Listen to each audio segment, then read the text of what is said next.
tiens à remercier Anton d'avoir eu l'amitié et la confiance suffisante pour venir se plonger dans le chaudron du garage de Rennes-le-Château. Donc là, pour le coup, la Tamar, la fournaise, nous y sommes.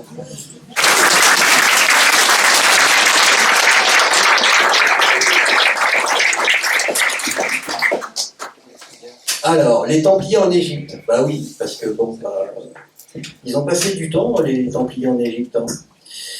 Alors, donc j'ai mis certains éléments très importants en évidence ici sur cette image. Il faut savoir que les Templiers se sont retrouvés embauchés lors de la deuxième croisade. Et entre 1164 et 1168, ils ont été maîtres de leurs faits et gestes pendant 4 bonnes années en Égypte. Voilà.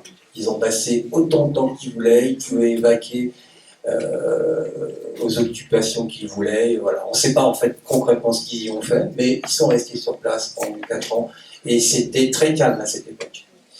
Après la victoire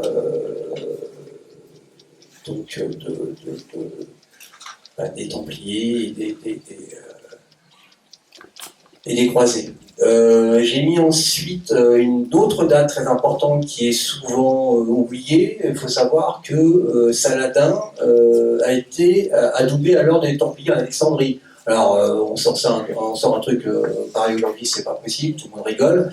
Donc j'ai mis les éléments, ils sont très voilà, distinctement énoncés. Voilà, c'est très clairement établi. Pourquoi? Comment? Bah voilà, parce que sans doute les Templiers s'entendaient bien avec les Sarrasins, tout simplement, et ça c'est connu, enfin, pour ceux qui veulent bien l'entendre, c'est connu, ils s'entendaient très très bien avec les Sarrasins. Donc voilà, on a vu ces différents documents qui démontrent que Saladin, incroyable mais vrai, a été adoubé à l'ordre des Templiers. Image suivante. Donc, retour en Égypte pour les Templiers lors de la 5e croisade, où là, donc entre 1218 et 1221, les Templiers vont se retrouver donc pour à nouveau à peu près 4 ans en Égypte. Voilà. Et pendant le siège de Damiette, ils vont notamment ouvrir une voie. Donc Damiette se trouve dans le delta du Nil. Ils vont ouvrir une voie et des trajets de reconnaissance pour partir à la recherche de ravitaillement et de biens. Et puis ils vont tout simplement, avec l'aide des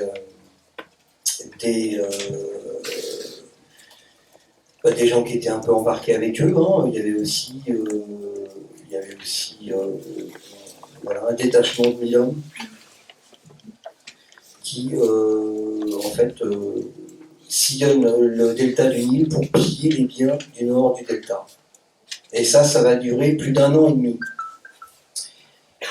Alors très concrètement, si on fait un rapide calcul de ces différentes années passées en Égypte, on peut tout à fait imaginer qu'ils ont au minimum les Templiers passé 8 ans, voire même peut-être qu'ils ont passé beaucoup plus de temps si éventuellement durant ces 9 ans ils avaient effectué un voyage jusqu'en Égypte. Pourquoi pas? On peut tout à fait l'imaginer. En tout cas, on peut noter au minimum 8 ans passés en Égypte. Alors qu'est-ce qu'ils ont trouvé en Égypte? Parce qu'on sait quand même que les Templiers ils étaient super sponsorisés par le pape, par l'Église, et puis un jour, quick, plus rien. Alors qu'est-ce qu'ils ont trouvé éventuellement? Pourquoi pas cette histoire incroyable d'une Isis qui se faisait appeler Méri. Méri en égyptien, ça veut dire bien aimé. Pourquoi pas? Ils ont peut-être trouvé ça. C'est aussi un type qui sera repris par des pharaons. Donc on trouve là notamment une image des 2 jumelles, Isis et Nephthys, autour donc de Youef, donc du corps d'Osiris, qui sont en train de réveiller Osiris sous la forme d'Horus. Voilà. Donc Isis avec son trône sur la tête, et puis Nephthys avec sa coupe sur la tête, ou sa tour. Voilà. Voilà, on peut, voilà, et qu'est-ce qu'ils vont faire très concrètement? Ils vont faire renaître le Messie. C'est aussi un terme égyptien, et c'est un nom qui était donné donc à Horus, à Elou. Et on l'appelait également le Messie, donc fait à la ressemblance de, mais on ne dit pas qui, bien entendu, puisqu'on ne prononce pas le nom du dieu qui a été assassiné. Ça reste assez tabou, toujours, cette idée d'Osiris qui a été tué, donc c'est fait à la ressemblance de. Mais c'est intéressant de voir qu'on appelait Messie, enfin on appelait Horus en tout cas, Messie. Donc voilà, peut-être qu'on peut tout à fait imaginer que les Templiers ont découvert ce genre d'éléments. Ça devient embêtant, peut-être, éventuellement. On peut continuer. Voilà. Un autre hiéroglyphe égyptien, Yeshua, pourquoi pas? Pas Jésus, Yeshua, le roi. Peut-être qu'ils ont découvert ça aussi, éventuellement, c'est fort possible. Peut-être qu'ils ont découvert que voilà, que la déesse Isis Hathor allaitait aussi son fils comme le faisait Marie dans toute l'imagerie chrétienne. Et donc là, elle allait le Messie, donc fait à la ressemblance donc, du Osiris. Voilà. Pourquoi pas? Mais c'est embêtant. Je peux comprendre. Ils auraient très bien pu aussi découvrir, pourquoi pas, allons-y, que Néphthys, donc la jumelle d'Isis, se nommait Mérimidane, la bien-aimée de la tour. Marie-Madeleine. On est tous d'accord. Et là, c'est l'Égyptien. Hein, je préfère quand même mettre les hiéroglyphes bien lisibles, comme ça, au moins, on ne pourra pas dire qu'il y a de la supercherie. Mérimidale, voilà, ça veut dire la bien-aimée de la tour.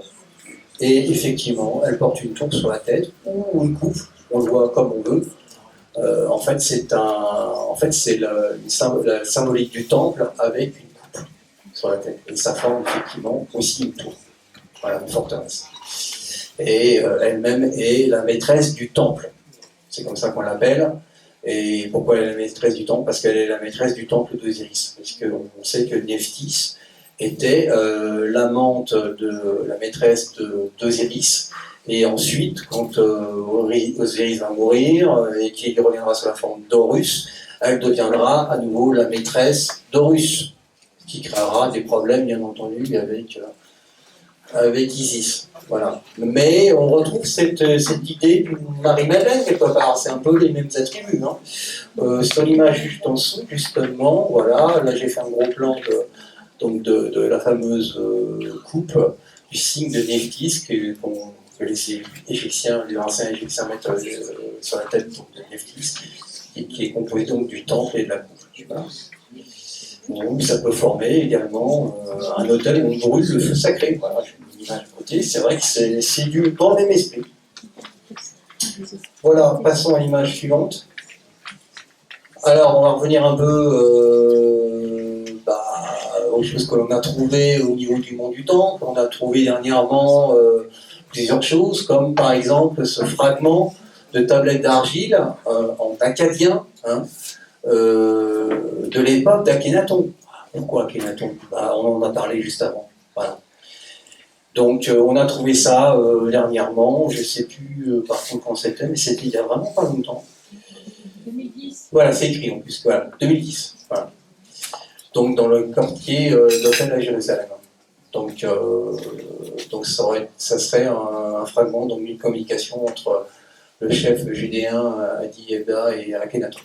On trouve au niveau de l'image suivante, autre chose on a trouvé cette empreinte sceau du roi Ézéchias avec des symboles de filets égyptiens. Hein. Et juste en dessous, le cercle solaire avec les ailes, tout à fait les rayons qui sont typiquement de l'époque d'Akhenaton. Voilà. Autre élément encore en relation avec Akhenaton, donc Ramosé, donc sans doute Moïse. Voilà. Donc c'est intéressant de trouver ces éléments aux endroits où les Templiers ont fouillé comme des malades. C'est intéressant, bien sûr. Alors on peut tout à fait imaginer que les Templiers auraient pu découvrir d'autres éléments. Pourquoi pas? De toute façon, on sait qu'ils se sont renseignés sur place, Ils ont passé beaucoup de temps à interroger les gens, ils ont peut-être trouvé des documents, ils ont sans doute trouvé des documents. Mais encore fallait-il pouvoir aussi trouver des gens qui pouvaient les traduire. Voilà. Donc on va passer, on va passer à l'image suivante. Alors ce qui est intéressant, c'est que trouver exactement donc, les Templiers, peut-être qu'ils ont trouvé des textes qui sont en rapport avec la fête acadienne, babylonienne, de l'Akitou, même sumérienne. On trouve des traces de cette fête chez les Sumériens. Donc une fête très très connue, annuelle, hein, où le récit de la création était récité dans tout le monde, où des scènes complètes pendant des jours et des jours étaient mimées par des acteurs. Il était question d'un problème chez les dieux, un certain Marduk, qui était le fils donc de Enki, le serpent Enki, aurait créé un problème en fait qu'il fallait résoudre. Voilà. Il y aurait eu un crime, il y aurait eu un problème. Voilà. Donc, on sait que les Juifs qui ont été déportés quand même pendant au moins 60, enfin à peu près 60 ans sur place, chaque année ils se sont tapés ce récit. Chaque année, ils se sont tapés en boucle ce récit que vous allez découvrir petit à petit avec moi. En même temps qu'il racontait donc, le fameux poème Enuma Elish de la création, on y met toute cette histoire autour de Marduk, qui était le grand dieu de la cité de Babylone. Et je vous rappelle qu'à l'époque, tout le monde parlait akkadien. Mais qu'on soit bien d'accord, les Juifs aussi, tout le monde parlait akkadien. Tout le monde. Alors, que nous racontent ces textes? Eh ben voilà, on apprend qu'il y a eu une bataille et qu'il y a eu un crime. Donc j'ai mis quelques extraits de différents thèmes qui sont exposés dans Corpus Derecti. Le seigneur Marduk a été accablé par une malédiction. Là, Et puis la dame de Babylone qui correspond donc à Inanna Ishtar, qui est Nephthys chez les Égyptiens. Elle implore les dieux pour qu'ils le laissent en vie, qu'ils ne le tuent pas. Et on apprend donc dans le dernier exemple au niveau de la ligne 31 que en fait lui et toute sa clique, quelques amis à lui, on ne sait pas trop, ils tuèrent la fille d'Anu. Anu c'est le grand dieu, c'est An chez les Sumériens, c'est Anu chez les Akkadiens, donc ils tuèrent une sainte quoi. Donc c'est très grave, il y a eu un crime. Donc passons à l'image suivante. Alors voilà, j'ai ici une tablette sumérienne, on va montrer les crédits juste en dessous, voilà, c'est parfait. Donc c'est une photographie prise par le grand sumérologue Samuel Kramer en 1957. J'ai traduit cette tablette. Et que raconte cette tablette? Donc bien entendu, elle est en totalité dans le livre. Alors, passons à la suite. Très concrètement, cette tablette raconte une jeune femme aux belles cornes, donc étrangement elle ressemble à Isis Hathor,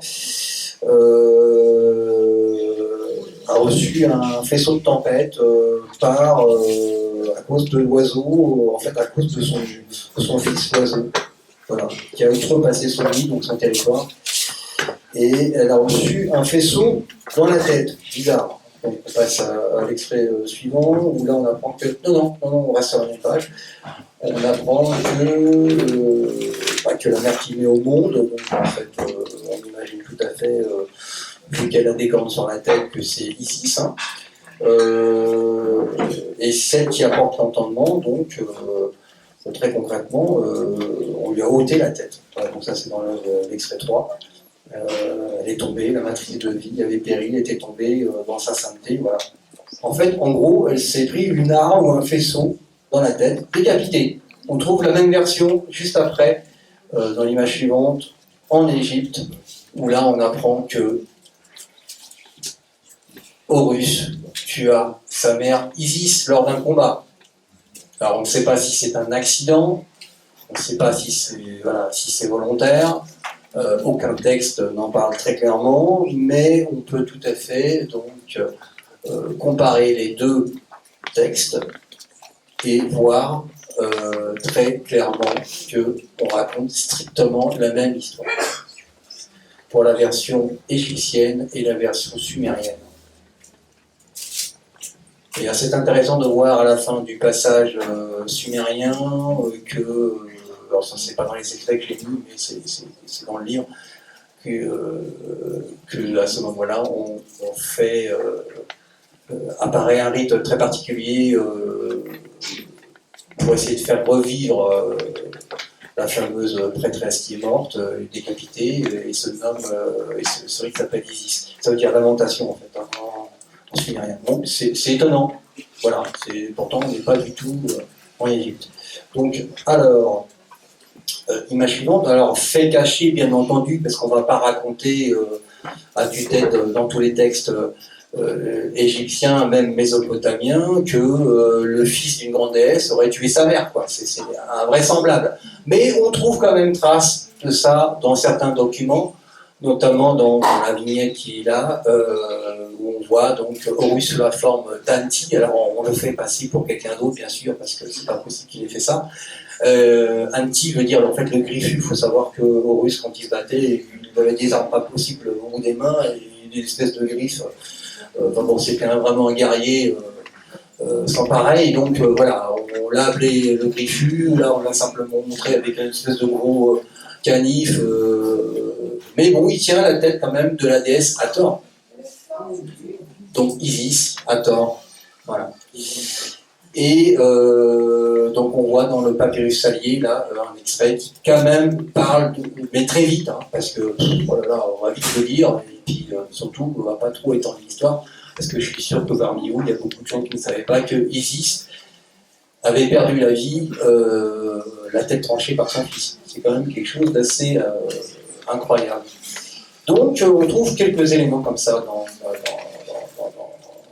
dans les papyrus égyptiens. Donc un tout petit peu plus bas, on va pouvoir... Ben voilà, voilà, c'est quand même assez intéressant de voir le même épisode, donc à la suite donc, de ce crime, Horus chez les Égyptiens et Marduk chez les Mésopotamiens va passer en jugement. Et là, on trouve sur le papyrus chez Storbeti en Égypte et la Bible, on trouve des éléments qui sont quand même, qui se ressemblent quand même aussi à nouveau beaucoup en rapport avec donc la destinée donc de ce héros déchu qui est Horus et qui est aussi considéré comme le Messie et comme une forme christique chez les Égyptiens. Donc là, il faut savoir quand même qu'il est question ici dans cet extrait de Seth. Il faut savoir que Seth, ça correspond, donc, je l'ai déjà dit auparavant, à Enlil chez les Mésopotamiens, et on l'appelle également à Sumer le Shatam, donc pas Satan, mais le Shatam, c'est-à-dire l'administrateur, celui qui administre tous les territoires divins. Donc voilà, c'est le rôle qu'incombe à Seth également en Égypte. On passe à l'image suivante. Et là, c'est intéressant parce qu'il se passe exactement la même chose, que ce soit en Égypte comme en Mésopotamie. Lorsque Marduk Horus se bat, et lorsqu'il reçoit des coups et qu'il se retrouve dans un sale état, qui vient le sauver, qui vient le soigner, c'est toujours le même personnage. Donc c'est Néphthys avec sa coupe sur la tête, chez les Égyptiens, et c'est Inanna Ishtar chez les Babyloniens sumériens. Donc, voilà, mais Marie-Madeleine fait strictement pareil, dans l'histoire qu'on connaît biblique. C'est strictement la même chose. Et beaucoup voient donc en elle Marie de Béthanie, qui déversa donc l'onction précieuse sur la tête de Jésus et ses pieds. Voilà. Alors, bien entendu, Béthanie est un terme que j'ai essayé de traduire en égyptien. et qui donne donc celle qui crée le prodige qui apporte. Ou alors simplement apporter ou porter le vase. Bah, c'est ce que porte Neftis sur la tête, hein, concrètement, on est d'accord. Voilà, encore beaucoup de choses comme ça qui sont quand même assez incroyables et qui auraient pu, pourquoi pas, découvrir les Templiers. Ce sont de toute façon des choses qui sont très connues, ça fait partie de la gnose égyptienne. S'ils ont passé du temps en Égypte, ils ont dû être au courant de ces choses-là, c'est évident. Donc continuons, voilà, on retrouve sur cette image et ces extraits donc une colonne d'Hathor. Donc je rappelle qui est Hathor. Hathor, c'est la forme divine d'Isis et Nephthys en fait. La déesse Hathor, elle comprend ces deux déesses. C'est pour ça qu'on la représente souvent sous plusieurs faces. Et là, il y a un texte, je l'ai mis en évidence, un texte, si je me trompe bien, non, si je ne me trompe pas, il est acadien, voilà, qui explique donc, que Ishtar portait 4 yeux et 4 oreilles. Donc c'est exactement ce que l'on voit sur les colonnes hathoriques en Égypte. Et donc on dit qu'elle s'appelle aussi la dame d'Arbela. Voilà. Donc Arbela, c'est une localité en acadien, mais le nom est intraduisible. Mais par contre en sumérien, ça veut dire la puissance du feu brillant. Voilà. Et donc, voilà. Comme on l'a dit, 4 yeux et oreilles, il s'agit bien d'Hathor qui correspond à Isis et Nephthys. Donc là, ensuite, on poursuit cette histoire invraisemblable qui est racontée, récitée pendant au moins 60 ans auprès des Juifs à Babylone. On apprend que voilà, on veut faire du mal à ce Bel Marduk. Il s'appelle également Bel, ça veut dire le maître également, le Seigneur. Et donc, sa sœur, Inanna plus précisément, se plaint et il fait absolument tout pour le sauver. Voilà, se dirige à l'endroit où il va être interrogé, elle arpente les rues, la cité, etc. Et elle se demande où il est gardé. Donc on va passer à l'image suivante, voilà.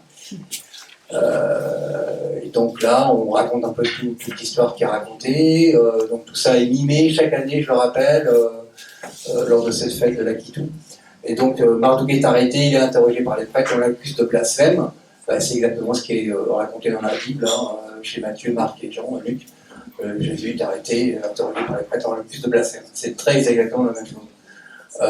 Donc bien sûr tous les détails sont libres, là ici on ne peut pas tout casser. Exactement pareil pour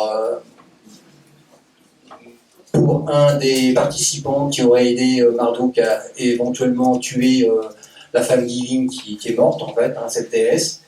Et bien on apprend que donc dans l'extrait suivant, tout petit peu plus bas, on va faire défiler, voilà, c'est bon. Voilà, on apprend que le fils du père est arrêté avec Marduk qui passe en jugement et il est relâché pour Barabbas. Donc dans l'évangile de Jean, c'est strictement la même histoire.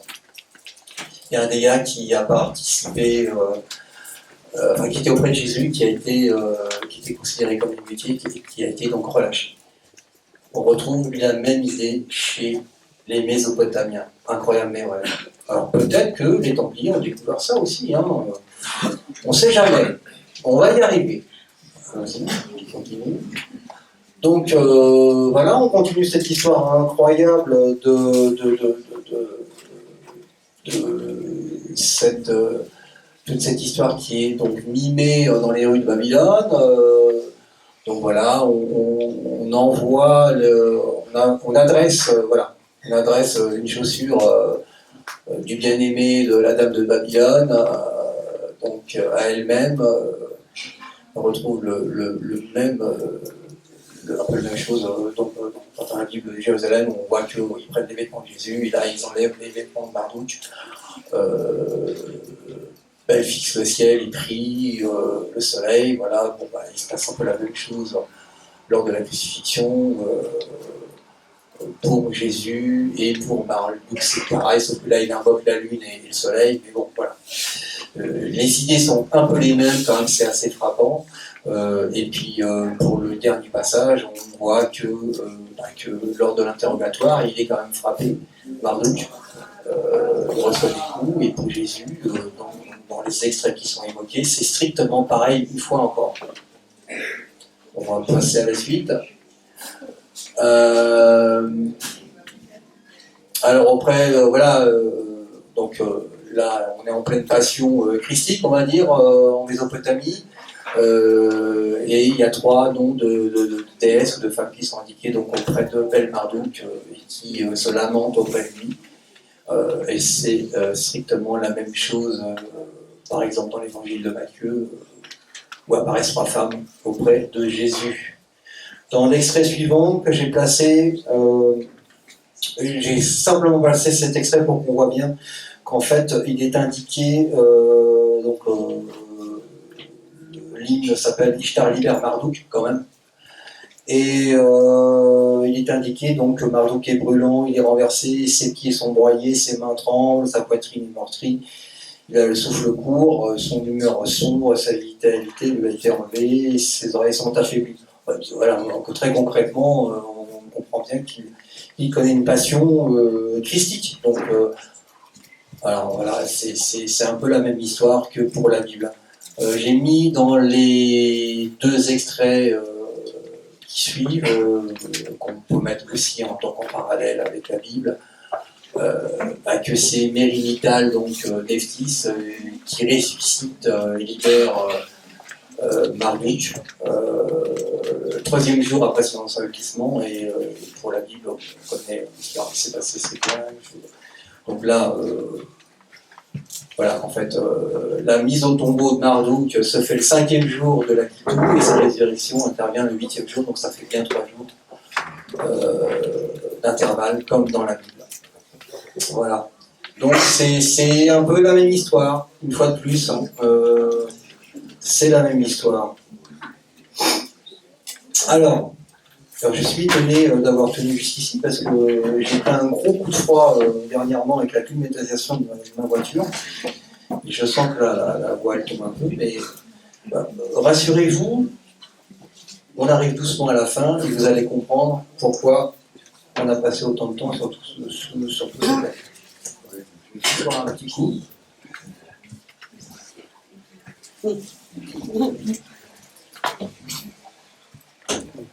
Alors on connaît l'histoire de la chute des Templiers.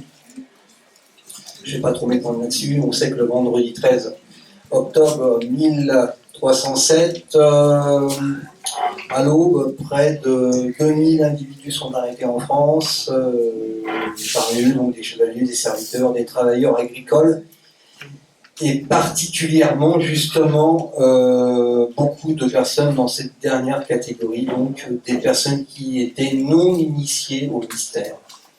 Ça c'est important de le préciser, puisque ce sont eux qui vont décrire par la suite toute cette histoire de Baphomet qui va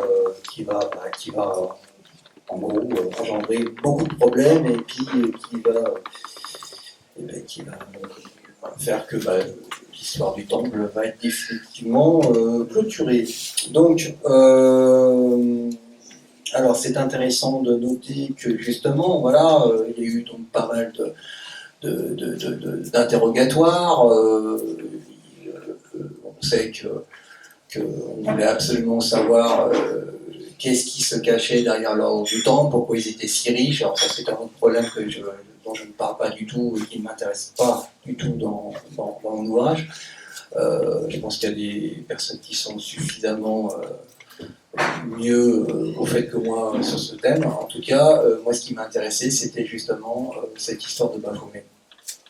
Et c'est pour ça que j'ai écrit ce livre, parce que moi dès que j'ai commencé à lire les interrogatoires des Templiers, j'ai assez vite compris de quoi il s'agissait, en tout cas selon mon opinion, bien sûr c'est mon opinion à moi, je vous la partage, mais voilà, ça peut être une vérité parmi tant d'autres aussi, mais en tout cas c'est la mienne.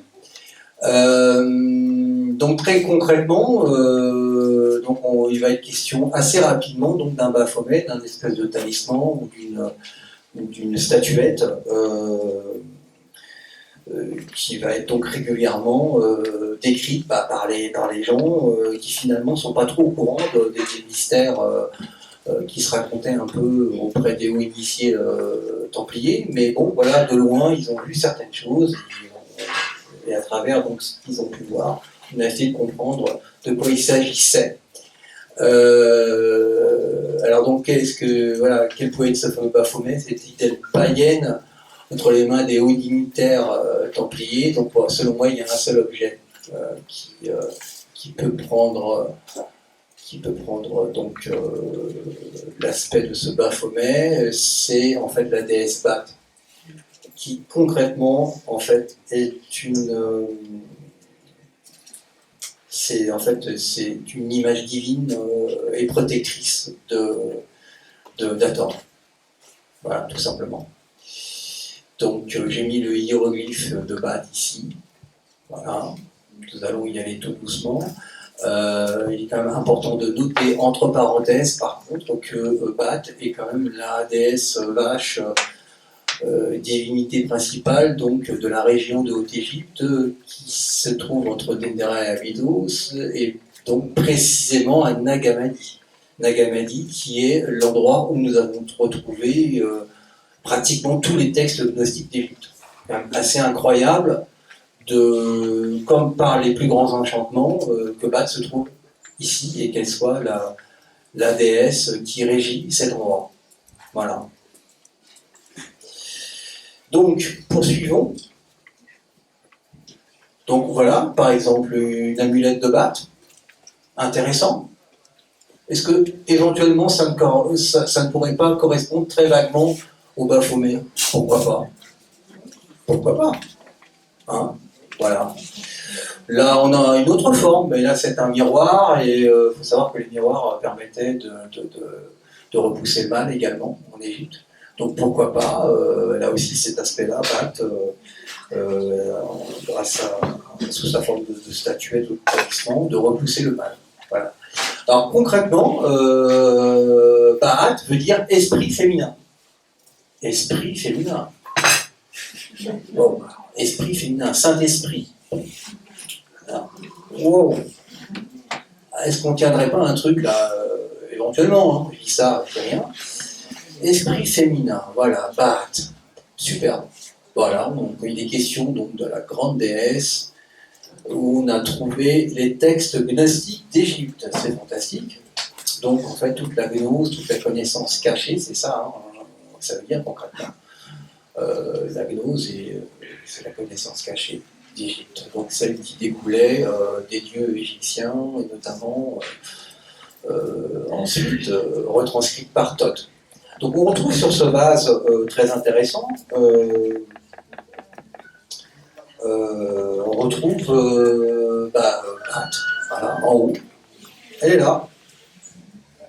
Comme par hasard, elle est là.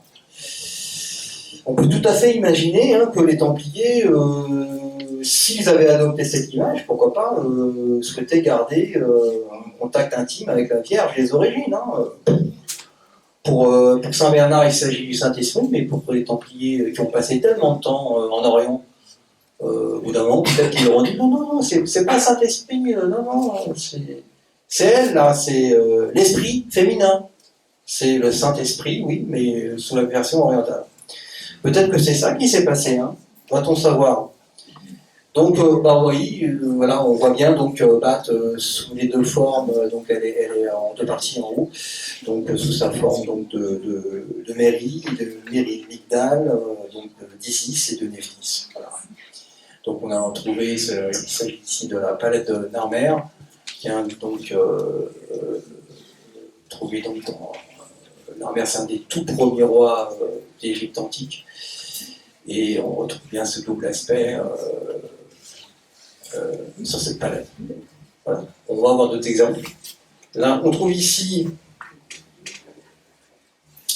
la même forme protectrice d'Hathor, donc Bat, mais cette fois-ci comme talisman, autour du cou de Passava, qui quatrième prophète d'Amon à Karnak, c'est la 6e dynastie. Voilà, et on voit bien sous la tête donc, de la déesse vache, le nœud Tite, c'est le nœud d'Isis, qui sert à protéger contre le mal.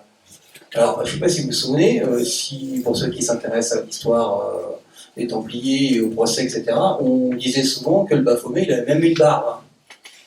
Pourquoi pas? On n'a pas l'impression qu'il a une barbe, là, ici, cette espèce d'énergumène, là, qui fait un peu peur. Ça peut ressembler à une tête de diable, un peu, oui, c'est ça. On se rapproche, je crois, doucement, mais on y est, on y est, je pense. À la prochaine image, on va très clairement... il suffit de remonter un tout petit peu. Voilà. Non, ça c'est pas très grave, ça je l'ai vu. Juste l'image d'après, le haut de l'image d'après. Voilà. Comme par enchantement, parce que moi je m'intéresse bien sûr au langage égyptien, sumérien, etc., j'ai bien entendu décrypter ce que voulait dire Bat ou Met en égyptien, et ça exprime le fait de lier sur soi la déesse Bat. Et c'est ce qui se passe sur toutes les images que je suis en train de vous montrer. Tous les grands prêtres d'Égypte, tous les anciens pharaons d'Égypte portaient Bat, ou bien la ceinture, comme le faisaient les Templiers, ou bien au niveau de la poitrine. Voilà. Donc là, on a cet autre exemple d'une statue qui se trouve à Rome actuellement. Donc voilà, ça c'est encore une autre forme de Bat. On retrouve toujours le nœud Tite en dessous qui peut ressembler éventuellement à la barbe. Il y a une seule chose qui change assez régulièrement chez Bat, c'est les cornes. Ils ne sont jamais placés de la même façon. Mais sinon, on retrouve cette tête de face, qui est quand même aussi assez rare en Égypte. Bien souvent, on représente les dieux de profil. Hathor, c'est la seule, quasiment, une des seules déesses qui est représentée de face. Ça, il faut le savoir aussi. Donc, Bat, Hathor, voilà. On a une image intéressante aussi. Voilà. On retrouve toujours la même idée. J'ai fait un gros plan à droite. Donc, toujours de Bat ficelé. Donc, Bat ou Met, la protection sous forme de talisman. On retrouve toujours cette idée donc, de se protéger donc, du mal grâce à Bat, la déesse des Égyptiens, la divine mère, la forme protectrice d'Hathor. Voilà. Donc là, c'est indiqué exactement d'où provient cette statuette. Voilà. Bat ficelé, lié par un cordon sur la poitrine du grand vizir du pharaon. C'est systématiquement en Égypte les souverains ou les grands vizirs ou les nobles qui portent Bat, forme de protection. Sur l'image suivante, nous avons à nouveau la déesse Bat sous les deux aspects là-haut, donc Isis, Nephthys, et là nous avons le pharaon qui porte qui va tuer ses adversaires et qui porte à sa ceinture, on va le voir, la forme protectrice d'Hathor, donc Bat ou Met, ficelé, lié, une fois de plus. Donc voilà, ça c'est le recto de la plaie de Narmer, voilà. Et j'ai fait un gros plan donc de la ceinture, parce que c'est très exactement ce qui est décrit dans les procès templiers. Il est très clairement dit que à plusieurs reprises, des templiers non initiés qui ont été torturés, faut le rappeler, ont dit qu'ils avaient vu donc des templiers, des hauts dignitaires templiers avec le Baphomet lié à la ceinture. Voilà. Et là, sur la ceinture d'un des tout premiers rois d'Égypte, on trouve strictement la même chose, comme par hasard. Donc, voilà, ce que vous voulez sans doute faire les Templiers, j'imagine, s'ils avaient bien compris ce concept, et j'en suis certain, ils voulaient rester simplement connectés à la pureté originelle de la déesse mère. donc qui est Hathor, hein, qui correspond aux deux aspects qui correspond à Isis et à Nephthys, mais qui est sous la forme d'Hathor, et de Bat, qui est la forme protectrice d'Hathor. Voilà. Donc on trouve cet autre élément très intéressant où on voit que dans certains cas, Bat peut servir également pour éventuellement,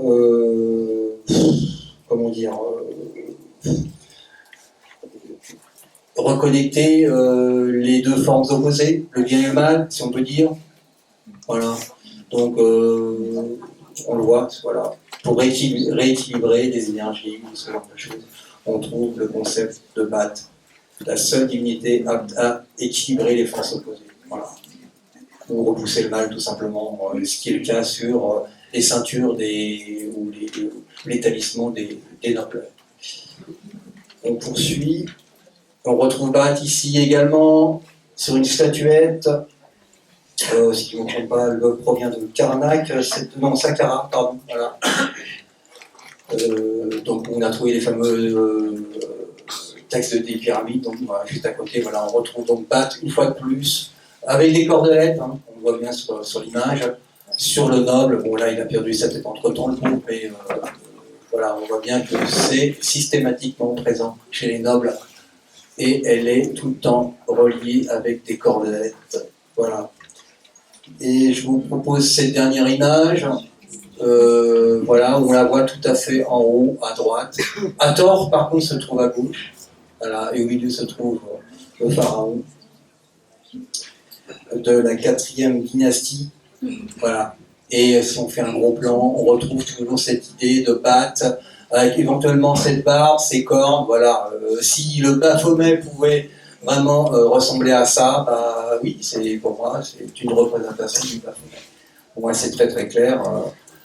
Les Égyptiens avaient récupéré certaines connaissances égyptiennes et avaient compris l'importance de Bat, d'Hathor. Et il voulait se reconnecter, j'imagine, à cette énergie primordiale et être protégé par cette énergie féminine, tout simplement.